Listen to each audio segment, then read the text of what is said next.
Hi everyone, my name is Nisha and this is Money Talks, the unfiltered truth about money, markets, and who really the beholder of power is. Today we will start with a topic that really caught my attention. When I first learned about private equity, let's just say it didn't make much sense. So, for all intents and purposes, I will go deeper into the driving influence that really redefined the economy as it is. Private equity has been under mass scrutiny for the past couple of years, and I believe that it is my civic duty to shine light on the industry that is leaving America face down in its grave. So I'm sure that you've heard about the downfall of Toys R Us, and personally, I never did recover from this travesty. It still haunts me to this day. The real question is, who is to blame? As the story goes, the collapse of this once prosperous business was pinned on too much competition from cheaper merchandisers, its inability to adapt to the ever-changing trends, and changes in consumer taste. So was it really a surprise when the company filed for Chapter 11 bankruptcy? I mean, no, not really. However, these explanations fell short when it came to how this company wound up 6 feet under in debt in the first place. So this brings me to the leveraged buyout, and this term pretty much encompasses the lethal capabilities of private equity firms. But here's the kicker, it's all legal. So what exactly is a leveraged buyout?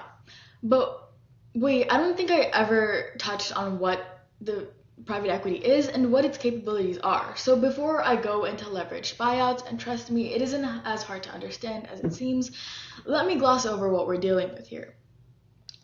To put it simply, private equity doesn't produce or create. They acquire either privately held companies, which are companies that are not public on the stock market, or they buy out public companies like Toys R Us, hence the private in equity. And they buy these companies using capital from wealthy investors, especially pension funds and venture capitalists, and then they load the company up with debt using the so-called leveraged buyout. And they use the company itself and its assets as collateral in the case that the company isn't able to pay the debt back. And then they attempt to improve the company, but that really means gutting departments, streamlining operations, and cutting labor costs, all in the name of improving efficiency. And then they walk away with a metric buttload of profits by reselling the company in parts, completely usurping the flesh and destroying the company in the process. So, since private equity firms work in the shadows, there's little to no transparency about their investment decisions, which makes it a whole lot easier for them to conceal their motives and enrich themselves at the expense of the companies that they acquire and flip. So yeah, this brings me to the leveraged buyout that is used to intentionally or unintentionally, I have no idea, drive companies to the dirt. So think of buying a mortgage. When you mortgage your house, it is up to you to pay the debt back. However, when private equity firms acquire a company, a significant portion of the purchase price is financed with debt, often through borrowing or using bonds. But here's the twist.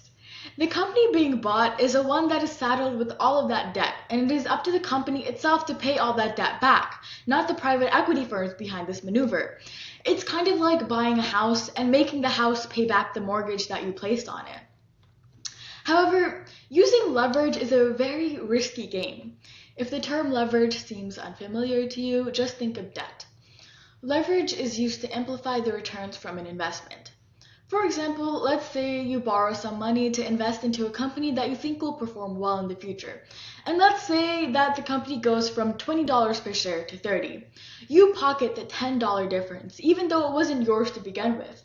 I mean, and this is not factoring in premiums or interest rates because that just overcomplicates the matter, but that is how you can make money without using a cent of your own funds. And private equity firms use the same logic. But here's the catch. If the company doesn't perform well or if the economy tanks, it's not the private equity firm that is burdened with all of that debt. It's the company, its employees, and the community that bears the brunt of the loss. You know, it's kind of like playing Russian roulette. If you don't get shot, then you get to keep your life. So if the company performs sufficiently, then all is well and good. Maybe we're talking about layoffs of like a third of the workforce. But hey, good is relative because there are much more tragic situations to end up in. Toys R Us, for example.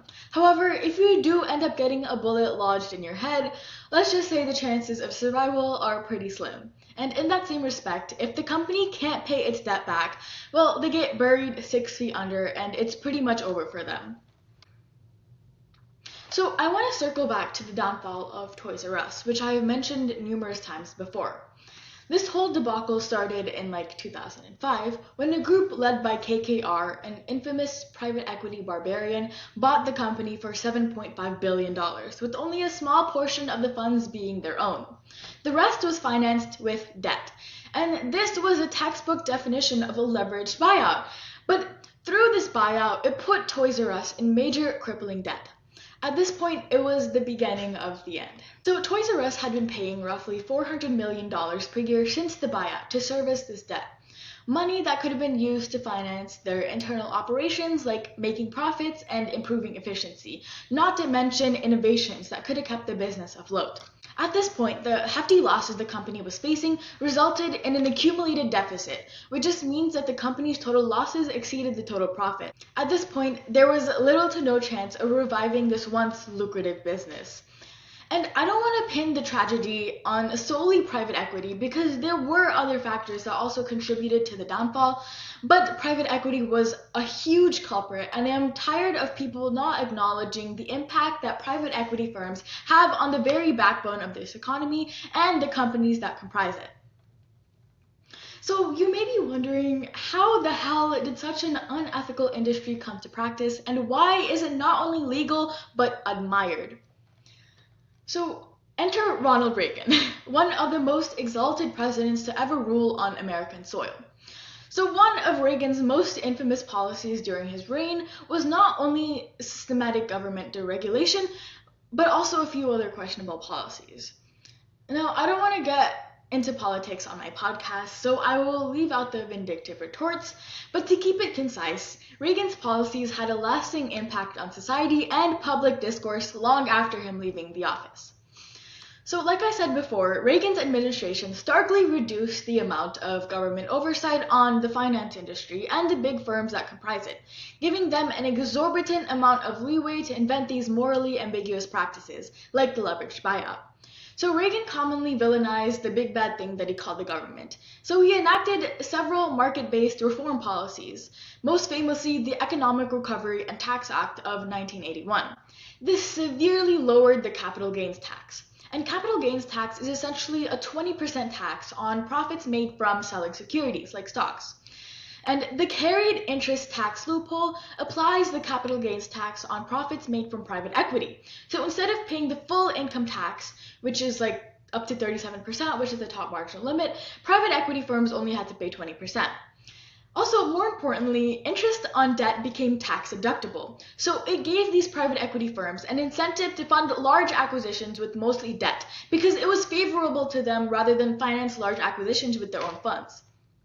So as a result of these policies, it made it easier and cheaper to load companies up with debt, and it also encouraged a winner-takes-all profit maximization culture that placed a disproportionate amount of power on these alternate investment funds, like private equity and hedge funds. And it set the framework for the financialization of the economy, which just widened the gap between the rich and the poor, and it allowed the wealthy to enrich themselves at the expense of the working class. So private equity firms are basically able to do whatever they want, and they have the ability to destroy companies and destroy the economy while walking away unscathed. And this was largely due to the environment that Reagan created, one where profits came before people, and one where there's no big bad government to constrain the use of unethical practices. So let's seg onto the bigger picture. Who really wins in this game, and who really profits? And before I answer this pressing question, I just want to say that theoretically, private equity might not seem as punitive as I had mentioned, because what's the harm with buying struggling companies and attempting to kind of rejuvenate them? And that's true to a certain extent, but it's the intentions behind these private equity firms. Most of the time, private equity firms seek to make a profit regardless of the health of the company at their wake. And don't even get me started with the ethics or lack thereof of this industry. They don't care about the company nor its employees, and they will do everything in their power to ensure that the cash flows keep coming in, even if that means destroying companies in the process. And if you think private equity only affects the retail industry, well, you are in for a rude awakening. It's hospitals, housing, education, all of the services that provide basic necessities that are being compromised because of private equity. The privatization of our hospitals has looted our healthcare system, especially through consolidation, or merging a bunch of hospitals to gain greater market share, which can produce greater profits down the road when the private equity firm decides to sell the company. And you may be wondering, how do the patients benefit? Well, they don't. In fact, they suffer even more than they did before. They are paying more, all in the name of getting better quality healthcare, but the only thing that gets better and bigger are the pockets of the private equity firm itself. The patients, well, they get screwed three ways to Sunday. So when we ask who really profits here, the answer is painfully clear.